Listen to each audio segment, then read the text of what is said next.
The pros and cons of buying under market value in property investment, how well do you know them? If you're unsure, they might possibly be not what you think they are. Property investment is a journey, a voyage even. It's sometimes smooth sailing and at other times, it's a damn bumpy ride. No matter what your terrain is though, real estate is the vehicle that you have chosen to navigate and push through.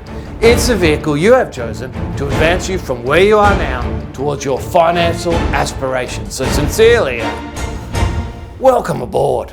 Due diligence when it comes to buying under market value in property investment is crucial because there's a big difference in understanding how it can work for you and how it could totally work against you. You're the captain of your property investment voyage, but there are things to be wary of along the way. Like shady real estate agent pirates.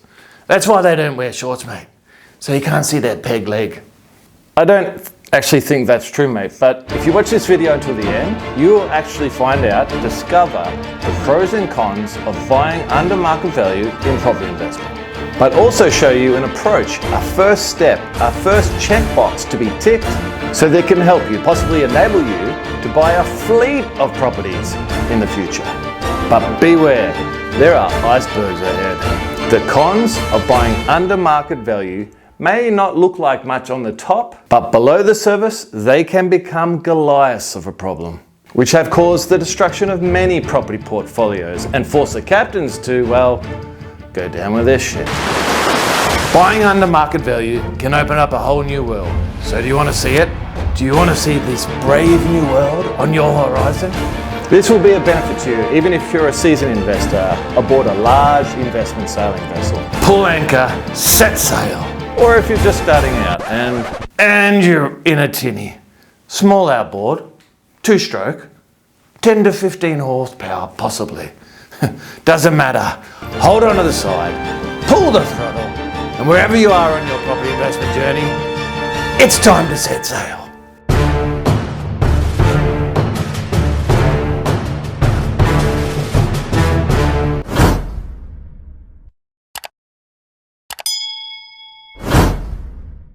Straight into it. But let's get the bad news out of the way first when it comes to buying under market value. Con number 1 of buying under market value: being sucked in by an agent to buy under market value for the short-term game. I've got this sneaky feeling that this is something that you've stuffed up on the past year, but it can greatly help other investors.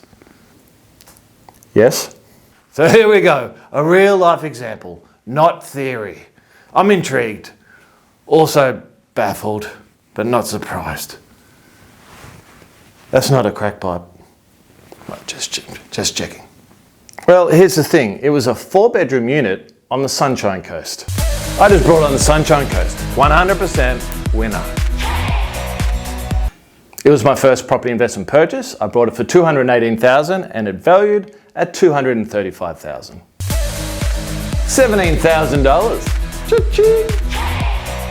And it returned $560 per week. $17,000 buying under market value, but get this, $218,000 returning $560 per week. Cash flow positive. I'm with old mate. That sounds like a good purchase. Except the asset type that I purchased was student accommodation. This unit was located within the grounds of the University of the Sunshine Coast. 20 years later,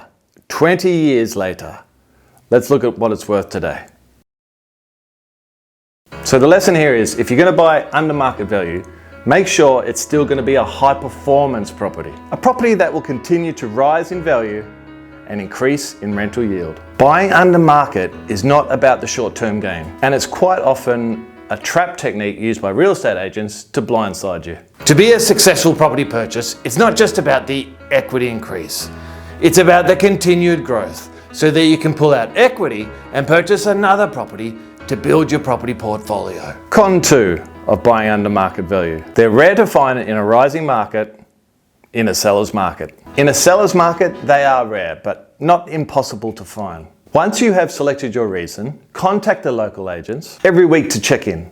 Every week to check in. Build rapport with the local agents. Let them know how cashed up you are and how ready you are to go. So if a high-performing under market value property comes up, you're the first one to get the call. Wouldn't that be a great feeling when you get that call? On the flip side, in a buyer's market, there are a lot more distressed buyers, motivated sellers, and more opportunities. But take your time it right, and you can score big and literally make money when you buy. Con 3 of buying under market value. If you don't know why they're selling under value, you might find out too late. Are they really in distress? Is there something that either you or the valuer have not picked up on that could come back to bite you later? Or, like previously mentioned, has a property just not performed and they're trying to flog it off and get ya?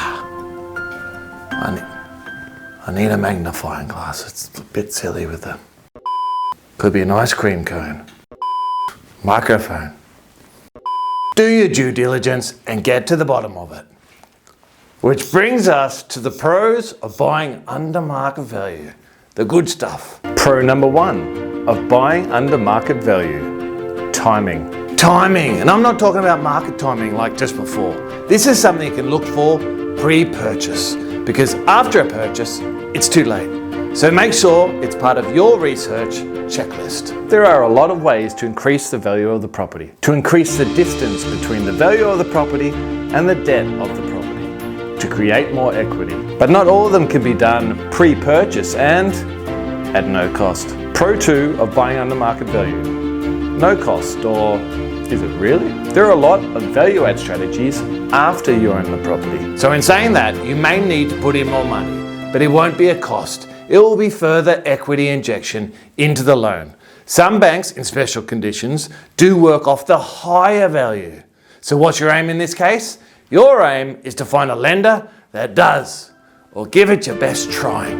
On a bit of a side note, there's one thing to mention here, and it's a loan type called Favourable Loans. This occurs in the most often of cases when a property is sold within a family. Selling a property to your son or your sister, where in a normal circumstance, the bank would take the lower of the two. But with favourable loans, they will take the higher. The lender acknowledges that this is more of a pass on within the family rather than a traditional sale of the property. This enables you to sell to one of your family members for a lot less than the market value. Because in favourable loans, they will take the higher of the two. The higher of the contract price and the market valuation. Gotta give the banks that, yes. Credit where credit is due. Let's keep going. We'll save the best for last. Pro 3 of buying under market value. Reducing your LVR. We're finally here. Now, buying under market is great, but there's an age-old debate, and it deals with the term instant equity. The truth is, it takes a while for the data lag to catch up.